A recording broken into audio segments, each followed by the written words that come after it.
Today on In The Woodyard, we got a rooster. Hey guys. There he is. We're going to talk about axes and splitting axes and mauls and all the kind of stuff.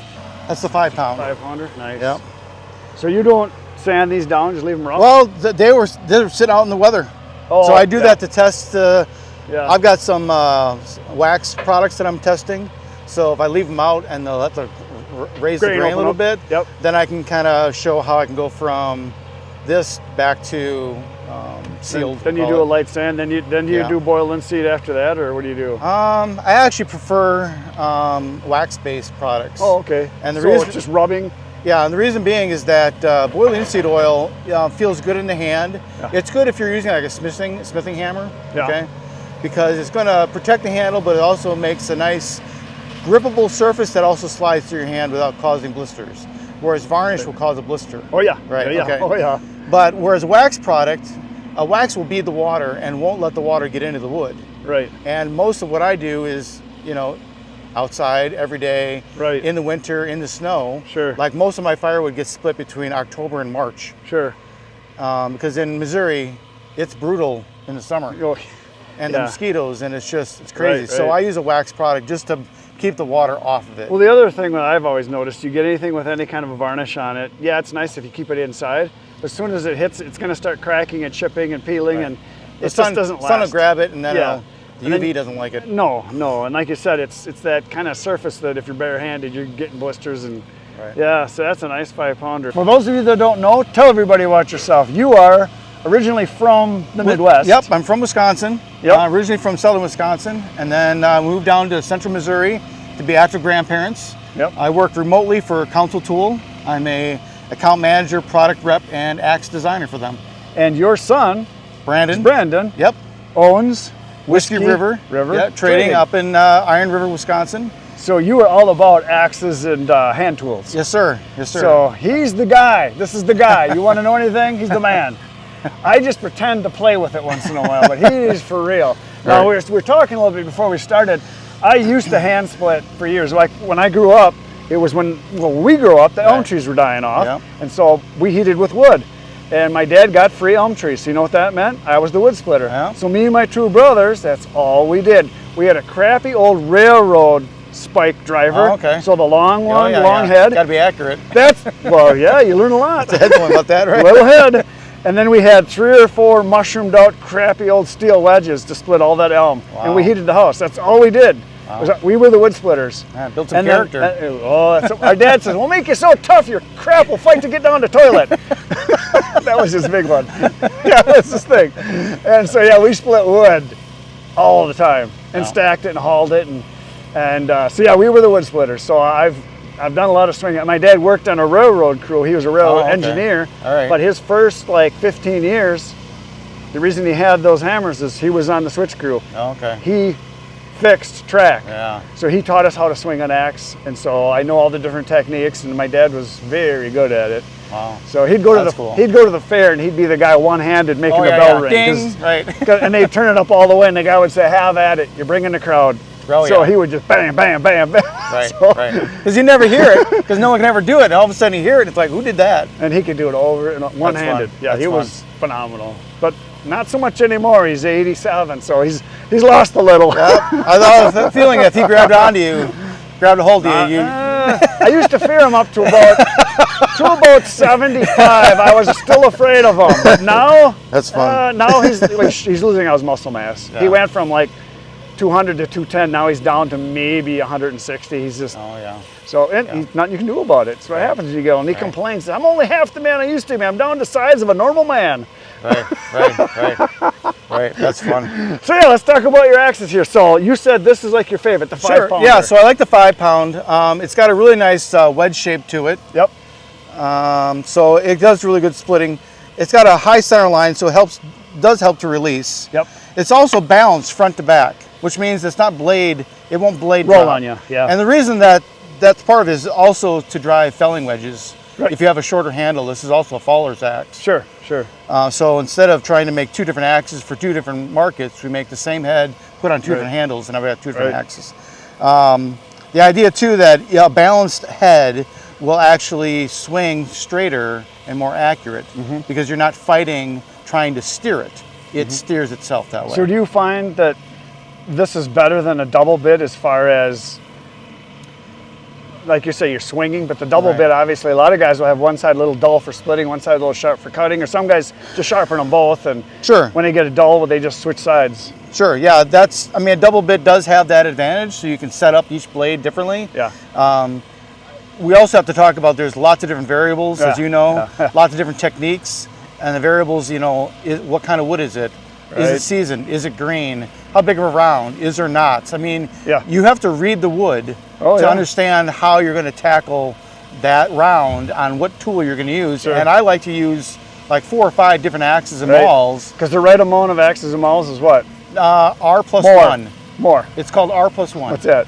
It's a math equation. For really? As soon as you get an answer, you add 1 to it. Oh, I just say more. Yeah, right. More is the right amount. R+1. Kind of like firewood. How much should I cut this year? All of it. Exactly. Yeah. So, and with that double bit idea, there's a technique called a flick technique. Yep. And twist. Right. So you roll you roll the blade, the handle, just a little bit, so that when it comes down, it actually bites, and then the inertial energy of the blade in the back flips it, and then you basically peel off on the outside. That works really good for, you know, softwoods, stuff that's dry a little bit, that's got a little bit of check going to it. It's hard to do it on elm or like knotty hickory. It's just you're not going to be able to do every technique on every round. Right, and that's where you see, I'm not going to name names, but there's certain people that are real far to the west that split stuff, and they make it look like they're hardly touching it, and it just explodes. Yeah, Doug Furr do that sometimes. Doug, all the time. It's like, that's not it. And then same as cutting. You're cutting a soft wood. Come here in the middle of winter and cut some rock maple, hard maple, or some ironwood, or stuff like that. It's totally different. You go, holy smokes, what a difference. Because I've had some guys that have been here that are from the West Coast, and they're like, oh yeah, this is different. Yeah. Like, Well, the thing is that they hardly have any hardwood out there. And the hardwood they do have, they don't cut. The madrone, there's no value to it, and they just it's for firewood. But yeah, I mean, it all depends on what you're used to and what you grow up with and what your knowledge base is. Yeah, and every area is going to have different species of wood that they're going to use. Because I have people that are my customers that are new customers, and I'll say, well, what kind of wood have you burned in the past? Oh, oak. What kind do you like best? Oh, oak. Have you ever tried anything else? No, just oak. And I said, well, are you cooking with it? That you're doing smoke? Because I want to find out what they want. No, we're just going to backyard fire pit. I said, well, you know, there's a lot of kinds of wood. You don't have to have oak. I said, I'll sell that to you if you want it. But just general mixed hardwood burns fine too. I said, matter of fact, backyard fire pit, pine is fine. It all burns. But there's people, they get it in their head and they think, that's what I got to have because that's what my dad burned, that's what grandpa burned, because that's what we had on our property. But there's a lot of kinds of wood out there that are great. And that comes down to obviously people's experience and what their knowledge base is off of, and them just not wanting to stray outside of that because they just feel comfort zone. They know the wood, they know it works. I don't blame them. That's nothing wrong with that. Like for me, for a campfire, I'd rather burn slash and stuff that's just the junk, because all you want is the flame. I burn all the stuff I can't sell, the cookies, the cut-offs, the crotches, and like I told you that my brother said the best wood is a hot crotch. He likes the hot crotches. Well, they burn great. Yep. So what do you got here? What's this one? This one then is our 7-pound splitting maul. And so we made an 8-pounder, and we also made a 6-pounder. And the 8 people were saying it was too heavy, and the 6 they said it was too light. You know, you get complainers on both sides. Oh, yep. And our job is to basically, you know, give with the market what they're looking for, but also give them a tool that's usable. I mean, we can't let the market decide all the time, because sometimes they don't know what they really need, but they know what they want. So if you give them somewhat what they want, what they need, then they go for it, and then they get basically the experience and the technique out of it. When people ask me, I just say, get a couple different sizes and use them. You won't know until you use them a bunch. They're not that expensive. Buy 3 or 4 of them. You're going to like them. If you don't like it, gift it. So the nice thing about this one is that it actually gets really thick quick. Fast, And so it doesn't lose the inertial energy into the blade trying to get deep. Whereas like a 5-pounder will sink a little bit further. And then nasty wood, it can get stuck. And then it gets stuck. Where this one hardly gets stuck at all. But it's heavier. So that's the difference, is that my 5 I can swing longer on on stuff that I know I'm not going to have to really work to get through it. Right. Whereas if I'm swinging this on that same wood, I'm using more energy just to get this thing moving. Right. So that's a marathon, and this is more of a sprint. Exactly. Yeah. Yep. And then the one thing I do want to point out. So I had a big load of some bur oak dropped in my driveway, and these rounds were Naughty. 30. Well, they were 34 inches across, and they were cut at 22 inches long. Ooh. So that's a long round. And at the bottom of that tree, there was so much curl. Like the first 3 rounds off that tree was so much curl that you couldn't even get anything into it. Yeah, it was crazy. So I couldn't even split with a splitting wheel. I had to go and start with a splitting wedge to peel off that outside. And in order to get that splitting wedge to start, I actually used a 12-pound cross peen hammer. Okay, so I would set it with the face of that hammer. Sure. But once that splitting wedge got below the surface, I couldn't hit it anymore. But I flipped it over, and that cross peen, or that straight peen, was able to then drive that wedge further, and then the peen took over to split. And so what I ended up doing is I put a tapered pole on this. So if I've got a round that's open, and instead of me trying to get the blade back in there, I just flip it around and drive the pole into the split and finish the split. Yeah, that works. Yeah, I remember when we were doing those elms I was telling you about that my dad made us cut. We would have a wedge on, 2 wedges on the top, wouldn't go. You'd have them buried. You'd roll it over, put another wedge, wouldn't go, put a wedge on the side, and finally you could open it up a little bit. Right. That's a lot of work for... And he said, well, if you can't get it, then you take the hatchet and you start chopping that stringy stuff. Well, that's how we split wood. Right, yep. And I do the same thing. I actually carry a small boy's axe on my scabbard, as I call it, my splitting buddy. So it will split the strings and cut the strings, so I don't have to get my 5-pound or my 7-pound back in there to cut those. Because all you're cutting is little fibers, stringy stuff. Right. Yeah. So what's your favorite wood to split? Red. Red oak. Yeah. Well, I like it because I can get a lot done and I can feel good about myself. But if I want to feel that I'm doing the best, I like white oak because I get more BTUs out of white. A little bit. Yeah. And I like the fact that white can be stored outside uncovered longer than red. Yep, it's got definitely. That's why I use it for fence posts. Right. Red's good. It lasts a long time, but white's better. Have you done much locust, black locust? I just started. I've got a stand in my property that... You saw them up front there. Yeah. That's good stuff. Yep. See, my dad heated for 50-some years, and towards the end, he couldn't cut a lot more, so us boys were cutting for him, and one winter, he got low on wood. He started out with like 7 years worth when he retired. Sure. From cutting. He said, when I run out, I'm out. Well, he ran out, and my mom still wanted wood heat, so I said, Dad, I'll bring you some stuff. And he had a bad shoulder because he fell, and I said, because he had those big rounds, like bigger than this. I mean, this is, to him, would be small. Right. So he's got like double these. He said, I want real wood. So I said, Dad, I'm going to bring you stuff you can handle, because he couldn't throw it in the stove because he had a double deep. Sure. So I brought him locust, and it was all, 16, 17 inch, and it was all nothing bigger than this. You could one-hand it. Sure. And he says, that's small stuff. That's not going to be good. I said, Dad, it's free. Just burn it. It was a full cord. A month later, hey, you got any more of that locust? He said, that was the best wood I've ever burned. I said, I told you. I've heard of guys who don't realize that they're burning the locust. Yeah. And they stick it in there and they pack it for the night, and they don't work their dampener right, and that thing gets away from them, and their stack is glowing. Yeah. And they wake up at 2:30 in the morning smelling heat. He had that. Hot heat in the house. Yeah. Hot heat, that's what we call it. Hot heat. Hot heat. Yeah, I mean, when you can smell your stove from the other end of the house. Oh, yeah. Because something's wrong, you come running. You better have a clean chimney. Oh, yeah. So, yeah, he had that same thing happen. Finally, I told him, I said, you don't need to put that much in there. He said, I was able to pack it full because they were smaller. I said, I know you get more in there, but you don't really need to. Yeah. So I converted him after 50-some years, and I said, well, red oak is like 23 million BTUs, white oak is 24, 25, somewhere in there. Hard maple is 24, 25. Then you've got locust, which is like 27. Then there's, above that would probably be ironwood, and that's like 29. Oh, and hickory's in 27. Right. But he had never burned any of that, the good stuff, as I call it. It was always oak, because that's what he had. Right.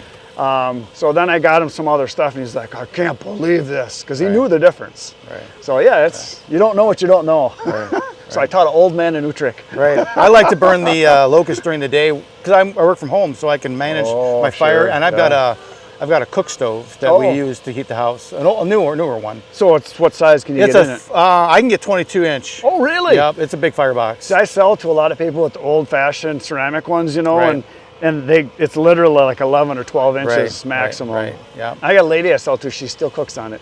Yeah. And she wants regular size wood because she's got a chop saw. She said, I like 8 inches. Just give me the 16s.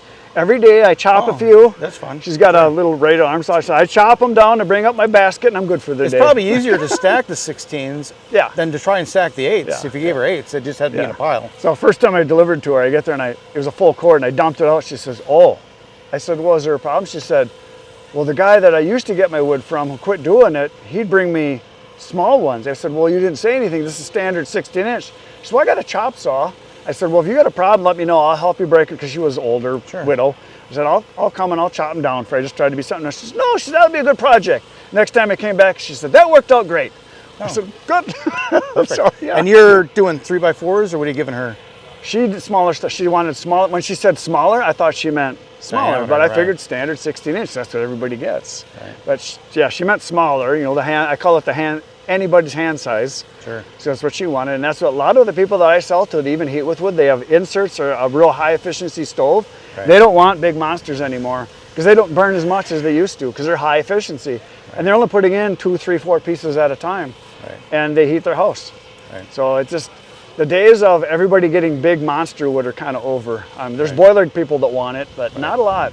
Right. And those are the people my brother sells to in northern Wisconsin, because they heat with wood and they've got boilers and they got the old-fashioned boilers and they just throw anything and everything in it. Right. So yeah. So, Brandon's got one of those. Yeah. He's got a dumpster. He's got the dumpster boiler. Yeah. I don't know if you guys saw what's the name of his channel? Whiskey River Trading is the name of his channel, Brandon. Yeah. So he's got a wood boiler that is literally 6 feet wide, right? Yeah, 8. It's 9 feet long, I think, and I think it's almost 8 feet tall. But he takes 8 feet logs, cuts them in half, puts them in 4-foot sections with a forklift, just dumps them in. Yeah, that is amazing. Yeah, but he's got a lot to heat. He's got a huge shop that's not insulated. I mean, he goes through it pretty quick. Oh yeah.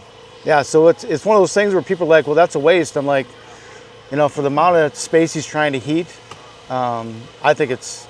And he gets it pretty cheap. Yeah. You know, he just gets it right off the logger truck. I always say two things that boiler people want. They want the best wood at the cheapest price. Right. That's all they want. And most of the people I sell to are selling drinking wood. They want the best wood. They don't care what the price is. Right. Because they're blowing money. Well, is there anything else you want to tell me? No, I think we're good. Good. There you go. What's this one back here? This is a pickaroon. Oh, you pickaroon. So you make those too, or? Yep. Oh, nice. Yep. So that's your mark right there? It's a wedge C. It's a C with a little T slot on top. Oh, yeah. Council tool. So now I noticed this has got this wedge in here, and these have the circles. Yeah. Why that versus this? So the circle wedge, these are called safety wedges. They're basically help to maintain or keep the main wood wedge from coming out. Mm-hmm. And depending on, this sees a lot more shock. Right. Than this does. Yeah, so I know these are better. We put a circle wedge in those. So now when you rehang, are you burning it out, or you drill it out and punch it out? What are you doing? I cut the handle at the top, and most of the eyes have got a little bit of taper to them, so you just drive it up from the bottom up. You don't have to drill it out. Don't have to drill ever, yeah. Now you can if it's really stuck. I have a couple that I've done that were stuck that I had to drill out just a couple of relief holes and then drive it out with a peg. Yeah, that's what I do. Burning it out, you end up changing the temper. I know, that's what I always wondered, because I see guys doing that. Like, why would you retemper or untemper, or but you only do it once in a while. Maybe they just don't know any better. Right. Well, they saw it somewhere, or somebody told them. Somebody said that's the way to do it. So that's what we're trying to give good information here on the channel. So the nice thing about the pickaroon is that it actually has an undercutter on the underside. Oh yeah. So you can sharpen that, and the reason that we did that. So let's say you drop a tree in the woods and you start bucking it up, or you start limbing it and then you buck it, and you start rolling it, and now you got branches on the bottom side. Your saw is already away. You can actually actually cleave those off, up to about the size of nickel. Yep. Yeah, that is a good idea. Yep. And then I haven't seen that. That is awesome. And then the pick is basically 3-sided. So all you have to do is set this facet with a file to sharpen it, and then you can adjust the angle of that, depending on what kind of wood you're working with. Right. Because we usually set them out of the warehouse or out of the plant for softwood. So it comes at like a 45. But if you're going to do hardwood, you may want to adjust that to be a little bit pointier to get them into the. Because basically you're trying to get it into the end, and so now your firewood's got a handle on it. Right. So that's the idea. And then it's also for skidding logs. I use it for farmer carry. So if I can't get my truck to where I dropped it, like down the hill or something, I'll stick one in each and then pick it up and carry it like a farmer, and then I can take it to the truck and then get my knee on to get the back of the trailer or the truck that way. So it's one of those tools that if you never used one and you do, and it's like, where was this all my life? Yeah, well, and as you get older, it's less bending over. Right, and that too. And that's why we have this 28-inch. Yeah, nice. Is so that I can be right here, and it's right where I want it. Right. And then just pop it out. The last thing is that it's got a pole on the back end that's big enough so that if you're bucking with a saw, oftentimes you'll need bucking wedges. And so what this does is I can drive bucking wedges and then stick it in the log, and it walks itself down with me as I'm cutting that log to drive those bucking wedges. Yeah. So. Very nice. Awesome hand tools. Thanks so much. That was really good. I appreciate the time, bud. Yeah. So you've got a channel or you're... Yeah, so Council Tool. Council Tool, that's what I thought. CouncilTool.com is a website. Council_tool is our Instagram account. We do a lot of firewood tools, sledgehammers, back-out punches, and we also do a lot of wildland and municipal firefighting tools. There you go. That's all I got for today, folks. I'll see you tomorrow morning, 5:30 a.m. with another video. Good night, Irene.